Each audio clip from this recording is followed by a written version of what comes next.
Welcome to Pharmacy View, Technology and Pharmacy Business podcast series, where we provide regular interviews with pharmacists and key industry people within the Australian pharmacy and associated industry. In each podcast, we look to discuss aspects of pharmacy operation and how technology is improving or interacting with each guest's current role or pharmacy-related business. I'm your host, Scott Carpenter, and today's guest is sponsored by Shopfront Solutions, leading the way in digital marketing and communications, providing a cloud-based platform for pharmacies to manage all of their digital messaging and print-based collateral. For more information on the Shopfront Solutions digital platform, simply go to the website at shopfrontsolutions.com.au. I'm talking today with pharmacist Simon Carroll, Director at eHealth Information Australia. Welcome, Simon.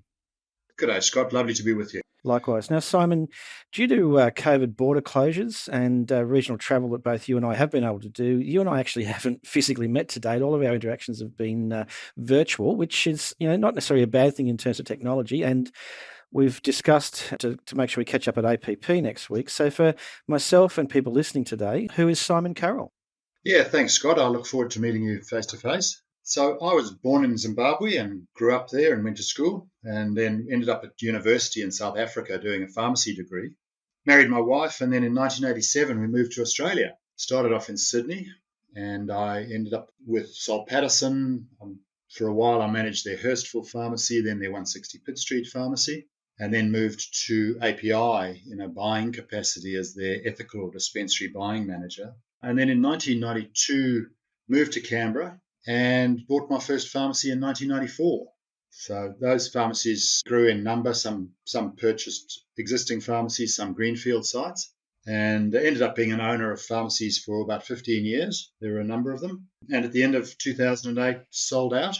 Decided it was time for a bit of a change. And I did a master's in marketing at Monash University, started a consultancy business, started a charity called Global School Partners, and have moved on from there. That's great. And I guess one of the points to pick up from that is that the Sol Pattinson pharmacy in Pitt Street, Sydney, which I'm pretty sure now is closed, that's obviously got a fair bit of a history in Australia in terms of pharmacy. So how did you find working there? It has. Oh, it was fantastic. It was a very large pharmacy with, at that stage, a very large turnover, relative to most pharmacies. And it was a great challenge because you obviously had a large team of people in terms of the staff. And it was a very dynamic place to work because you literally had the thousands of people walking past and in every day. Yeah. No, that's great.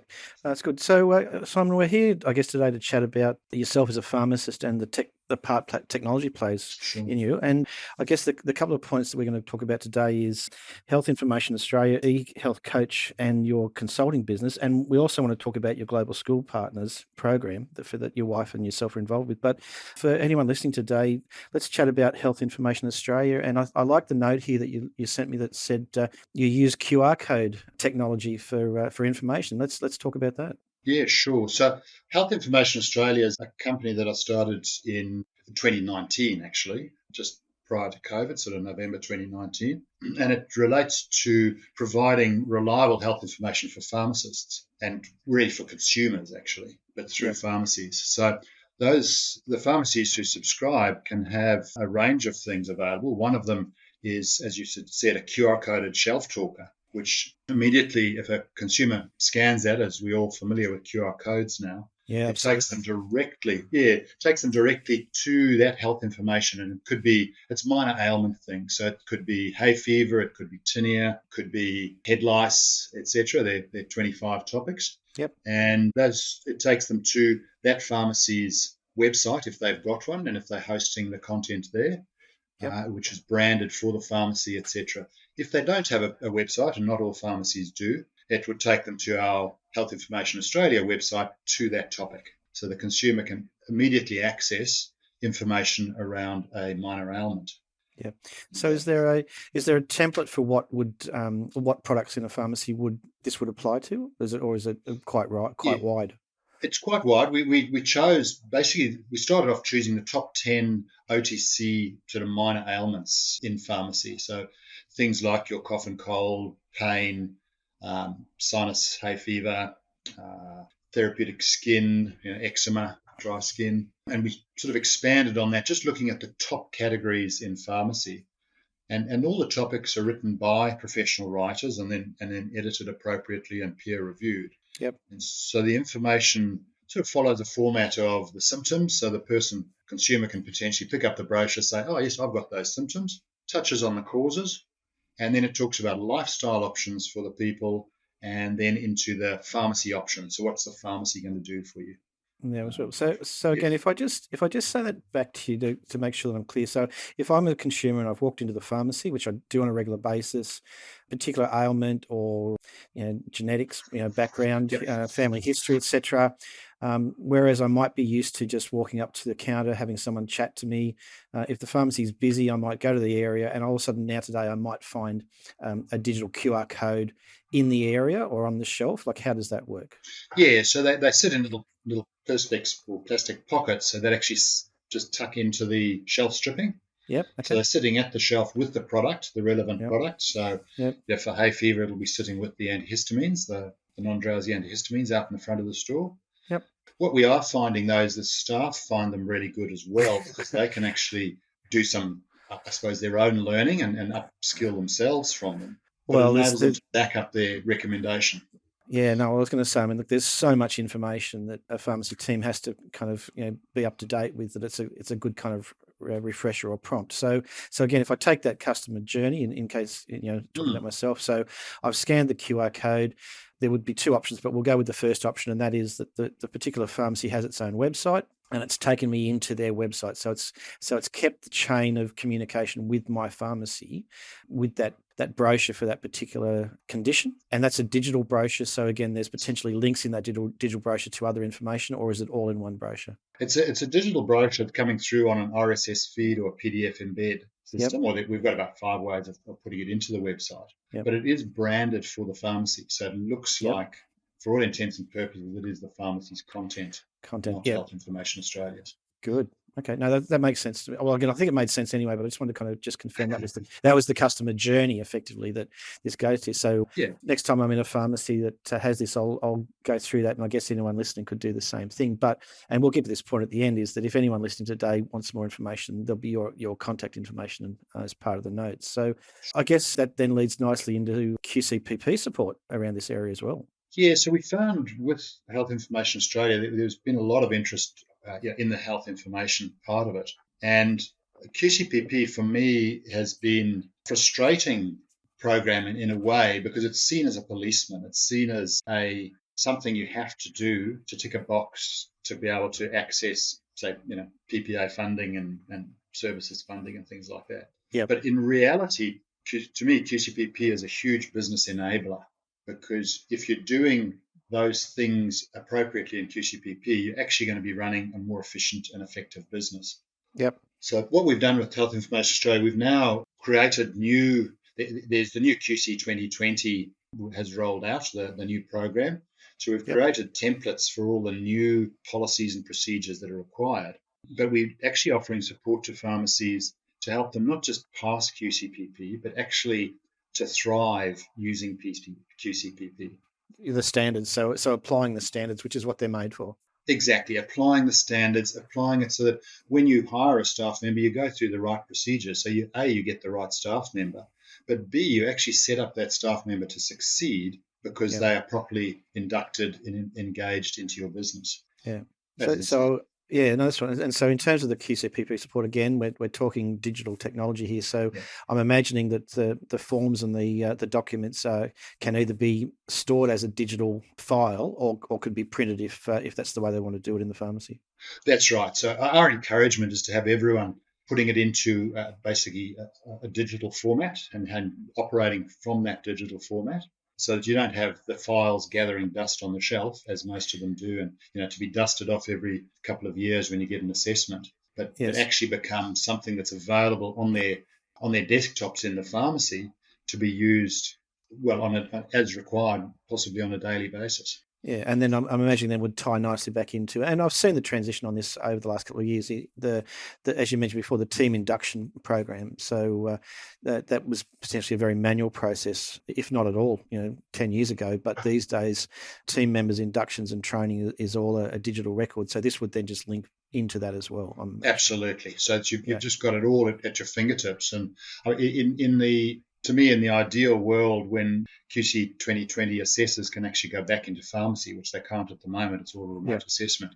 yeah. Effectively, they walk in, and instead of it being a whole lot of stress for you as a pharmacist, you're just pointing them to a computer and saying, well, there's our operations manual. It's our digital architecture is the same as the QC 2020 Yep. domains. Yep. Go for your life, and I'll see you in 3 or 4 hours. That's it. Come and ask us the questions that you need to. Oh, look, that's great. So, in terms of then Health Information Australia, because obviously we're going to move on to the Global Schools Partners, which this program helps fund. Is there anything else in Health Information Australia that we need to be aware of? Was that covered everything so far? Probably almost everything. The other thing that is coming out, and we're just trialing them at the moment, are what we call health information boards. So Yes. they're almost like a health promotion. It can be in a pharmacy, but we actually have some schools trialing it as well, where again using the QR codes on a essentially what's a poster, so that, for example, in the schools, the parents can come in and see something. Oh, the school's got a head lice outbreak. They can just go across to the board and scan the head lice information sheet. Excellent. No, that's great. So Okay. that's in that, just going back, because we are talking technology in a sense, Yes. we do use a CRM made by Yep. Idea Consulting, which is a cloud-based one, and it's actually fantastic. People Okay. can log in on the website, they can subscribe, they can get access. It's all fairly seamless From that process. perspective. So when you say customers or clients, that's pharmacists or retail Pharmacists, customers, yeah. pharmacists, yeah. So, Yeah, and pharmacists. again, I've got that link here, so I'll include the link on that as well. So that's cool. So Simon, in your Yeah. notes to me, you mentioned that Health Information Australia is a profit for purpose business, which helps to support the charity Global School Partners, which your wife Jan and Correct. yourself started in 2010. What's all that about? Yeah, so that was the reason that HIA, I suppose we started that company.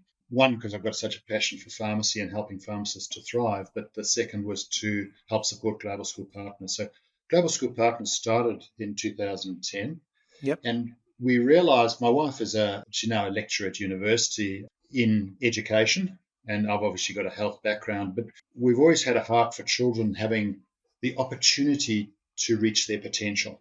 Yes. And we've found that, particularly in Africa, but also certain parts of Asia, there are places where children just don't have a chance to do that, not through any fault of their own or their parents. It's just the circumstances into which they're born. Yeah, and we don't choose our parents or Yeah. those circumstances. And Yes. so our heart is to giving children an education, to give them an opportunity in life. Essentially, if you're in poverty, if without an education, your chances of getting a job are almost zero in most of those countries. But as soon as you get an education, even if it's just a primary school education, those opportunities increase almost 20-fold. And so we're really wanting to enable children who would be unable to get an education to get an education. So just Yep. as an example, Scott, in sub-Saharan Africa, there are 25 million, so that's the same as the whole of Australia's Australia. population. Yeah, absolutely. Yep. 25 million children who don't even go to primary school. Yeah. Yeah. And for us, that's just tragic, because if you're in poverty, you don't go to school, your only way out of that poverty is going to be doing something that is either illegal or immoral. Yeah. Yeah. So we want to give them avenues or pathways out, and that's education. So Yeah. Global School Partners is effectively schools in Africa. At the Yep. moment, we've got 25 schools where we are every day impacting about 12 to 13,000 children. Yes. And over the years have impacted, since 2010, sort of up around the 30,000 children. And Excellent. what we provide is education and health support. Yep. Because we all know that, if you're feeling sick, you can't learn. And so health is so important. So simple example, we put water access, so a water tank or wells into a school. We put in some clean toilets that give some decent sanitary environment.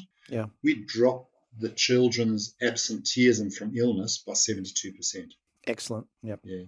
We've started just recently, for the last 3-4 years now, we're doing a young women's program. and that involves education, but it also provides sanitary pads for the girls. Yeah. And that reduces their absenteeism by 88%.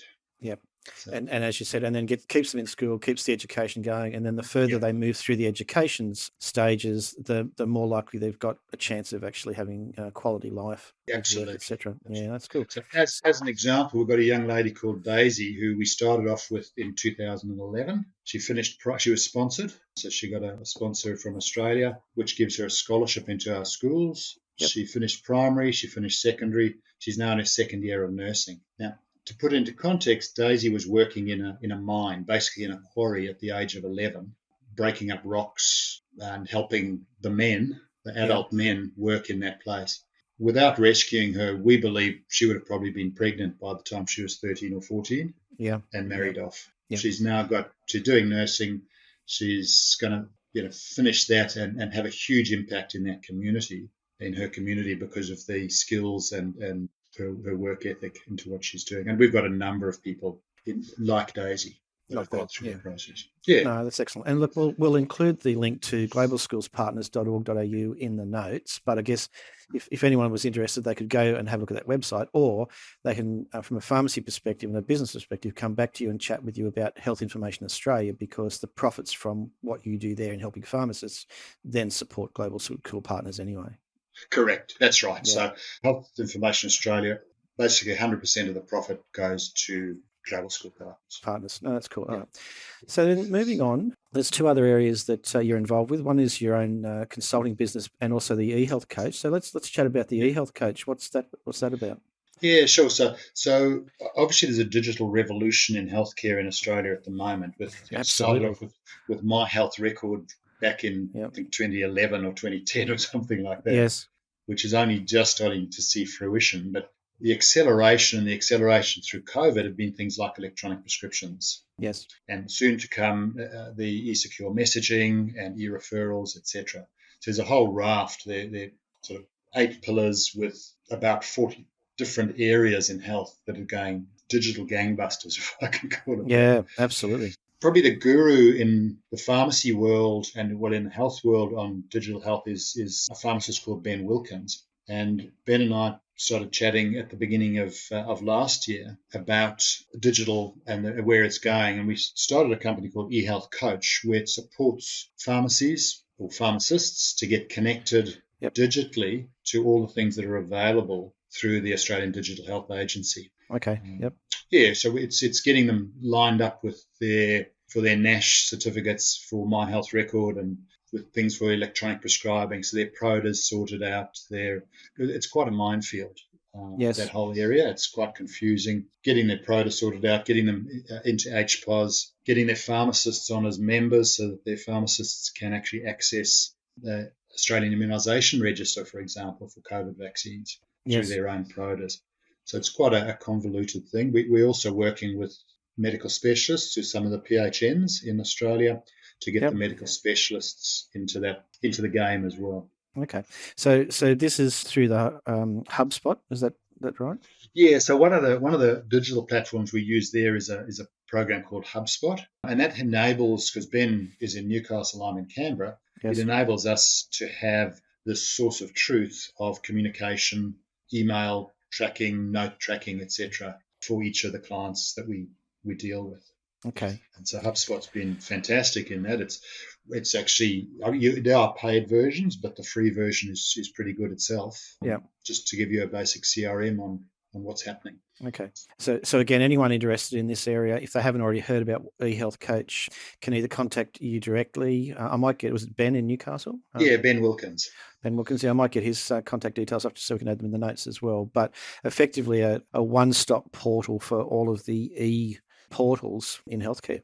Absolutely. A very simple email is just admin@ehealth.coach. Okay. And that'll get you in contact with us. Okay, we'll go from there as well. All right. And I know then, coming back to your own consulting business, that part of the reason we haven't been able to kind of hook up of late is that you travel around a bit helping pharmacies actually in pharmacy. Talk to us about that. Yeah, so I guess I really do have a passion, well, for Global School Partners or for children, but also for pharmacy pharmacy's been very good to me over the years. And, I love the concept of pharmacy. It's that mixture of professional, clinical healthcare advice with retail business. Yeah. And for me, that sort of gets me excited. Yeah. So I started a consultancy back in 2010 in pharmacy, and it's probably more of a sort of a business coaching environment where I'm assisting with whatever the pharmacy is having, or the pharmacist or the owner is finding as barriers or wants to expand into. So Yes. a lot of it relates to professional services, but a lot of it relates to, it could be HR issues. It could be workflow, pharmacy design, really anything, customer engagement, product display. So it's a broad spectrum service that I'm assisted by my brother in that, who's a business specialist. He's not a pharmacist, but he's been CEO of a number of very large organizations. He's worked in his early career in marketing with the likes of Unilever and J&J, etc.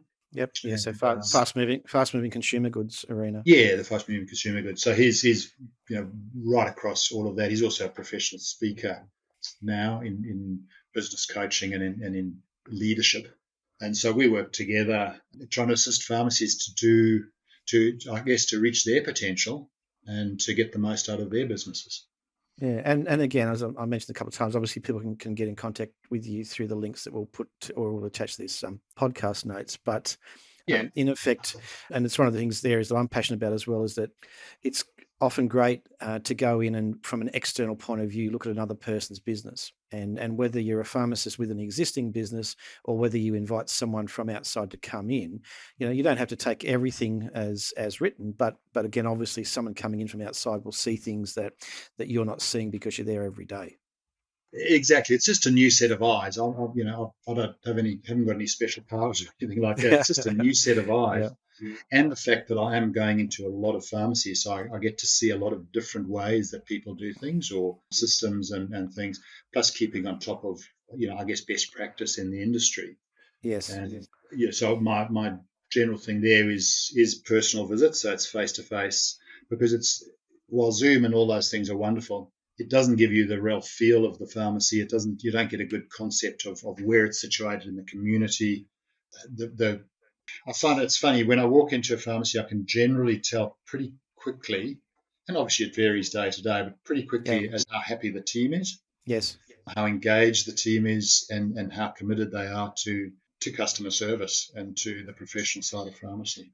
Yeah, no, it's a fair point. And you mentioned in your notes that you use a platform called Monday.com, and this came up in a discussion in another meeting I had yesterday. So how does that work? What does that do for you? Monday is an excellent, project management tool. Yep. So what we find with that is it means that everyone in the team can put up tasks, can put up their to-do lists, etc., and everyone else can see where they're up to on them. And it just gives us great communication. It also allows you to upload documents. So if I've gone into a pharmacy, I can upload my report. Obviously, I send it to the pharmacy, but I can upload it there. So if someone else in the team is having a touch point with that pharmacy, they can actually see that report or those photos or whatever it is before making that connection. Yeah, so for that particular site or that project team, etc. Yeah. So that's good. All right, I'll do a little bit more research on that. As I said, I think you mentioned this before from your notes, but I said it was interesting that once you hear it once or twice, and then I said I was in a meeting yesterday that I heard that as well. So, Simon, we're coming to the end of our time today, but is there any other points to cover off before we say farewell today? Scott, I don't think so. I think that sort of covers things from my side, and so thank you for the opportunity to chat. I do hope we can catch up soon. Yes, absolutely, yeah. And our team, we're finding that it's very rewarding, one, to help pharmacies, but two, with things like HIA, to be able to help children get an education. Absolutely, yeah. Parts of the world that they don't get it. No, and it's a great story to hear. So, Simon, thanks for your time today, and I hope you get some contacts from anyone listening today, because I think there's some great information in there to help pharmacists and also helping globally. So thanks for your time. My pleasure, Scott. Thanks very much for the opportunity. Thank you for listening today. Pharmacy View is a technology-focused podcast provided by Melbourne-based business Arian Technologies and Shopfront Solutions. Over the podcast series, our guests include pharmacists, retail managers, wholesalers, suppliers, and industry technology partners. If you would like further information on our podcast series or to participate in one of our episodes, feel free to send me a message or touch base through the Pharmacy View website, pharmacyview.com.au.